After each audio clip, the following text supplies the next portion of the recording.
ಧನ್ಯವಾದಗಳು. ಜೊತೆಗೆ ಇಷ್ಟಾದರೂ ನಮ್ಮ ತಾಲೂಕಿನ ಜನಪ್ರತಿನಿಧಿಗಳು ಜಾಣ ನಡೆಯನ್ನ ನಡೆಸ್ತಾ ಇದ್ದಾರೆ.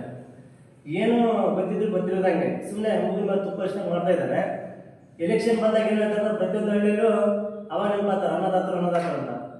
ಅವಾಗ ಏನು ಹೇಳಿಕೆ ಕೊಡ್ತಾರಂದ್ರ ಲಿಂಗ್ಸರನ್ನ ಸಿಲಿಕಲ್ ಶೀಟಿ ಮಾಡ್ತೀನಿ, ಅದನ್ನ ಮಾಡ್ತೀನಿ, ಇದು ಮಾಡ್ತಂತಾರ. ಇದ್ದಂತ ಬ್ರಿಟಿಷ್ ಕಾಲ ಇದ್ದಂತ ಒಳ್ಳೆ ಒಳ್ಳೆ ಆಫೀಸ್ಗಳನ್ನ ಬೇರೆ ಕಡೆ ಹೋದ್ರು ಸುಮ್ಮನೆ ಕೂತಿದಾರಂದ್ರೆ ಕೇವಲ ಮತದಾನಕ್ಕಷ್ಟೇ ಅವ್ರ ಹೇಳಿಕೆಗಳು. ಲಿಂಗಸೂರು ಅನ್ನದಾತರು ಯಾವುದೇ ಜನಪ್ರತಿನಿಧಿ ಬೇಕಾಗಿಲ್ಲ, ಕೇವಲ ಚುನಾವಣೆಗೆ ಮಾತ್ರ ಅನ್ನದಾತರು ಅಂತ. ಹಾಗಾಗಿ ಇದೇ ಥರ ಮುಂದೊಂದು ದಿನ ನಾವು ತಾಲೂಕಿನ ಎಲ್ಲ ಅನ್ನದಾತರು ನಾವು ಈ ಶಾಸಕರಿಂದ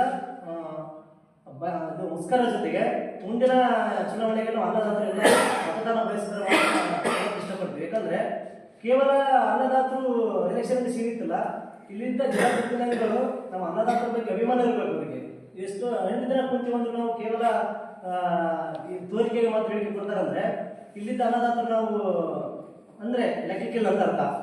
ನಮ್ಮಿಂದ ಅವರು ನಮ್ಮ ಒಬ್ಬ ಒಳ್ಳೆ ಸೇವಕನ ಆಗ್ಬೇಕಂತ ನಾವು ಮತದಾನ ಮಾಡಿ ಜನಪ್ರತಿನಿಧಿ ಮಾಡಿವಿ.